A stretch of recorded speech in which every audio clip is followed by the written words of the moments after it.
రాష్ట్రానికి రావాల్సిన పెట్టుబడులు ఇవన్నీ కూడా రాకుండా పోతున్నాయి. దీనికి ప్రధానమైన కారణం మరి ప్రజాస్వామ్యబద్ధంగా ఎన్నికైన ముఖ్యమంత్రి, ముఖ్యంగా గత గవర్నమెంట్ రాష్ట్ర అభివృద్ధి కోసం పెట్టిన ఇన్వెస్ట్మెంట్ ఏదైతుందో ఆ ఇన్వెస్ట్మెంట్ అంతా కూడా నాశనమయ్యే విధంగా ప్రవర్తిస్తున్నారు. కాబట్టి వారి మీద criminal breach of trust 316 BNS దాని ప్రకారం మరి మీరు కేసు పెట్టారు.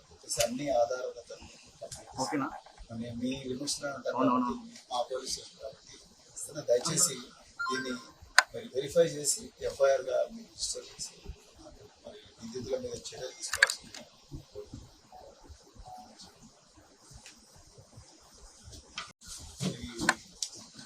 రాష్ట్రానికి రావాల్సిన పెట్టుబడులు ఇవన్నీ కూడా రాకుండా పోతున్నాయి. దీనికి ప్రధానమైన కారణం మరి ప్రజాస్వామ్యబద్ధంగా ఎన్నికైన ముఖ్యమంత్రి, ముఖ్యంగా గత గవర్నమెంట్ రాష్ట్ర అభివృద్ధి కోసం పెట్టిన ఇన్వెస్ట్మెంట్ ఏదైతుందో ఆ ఇన్వెస్ట్మెంట్ అంతా కూడా నాశనమయ్యే విధంగా ప్రవర్తిస్తున్నారు. కాబట్టి వారి మీద criminal breach of trust 316 BNS దాని ప్రకారం మరి మీరు కేసు పెట్టారు.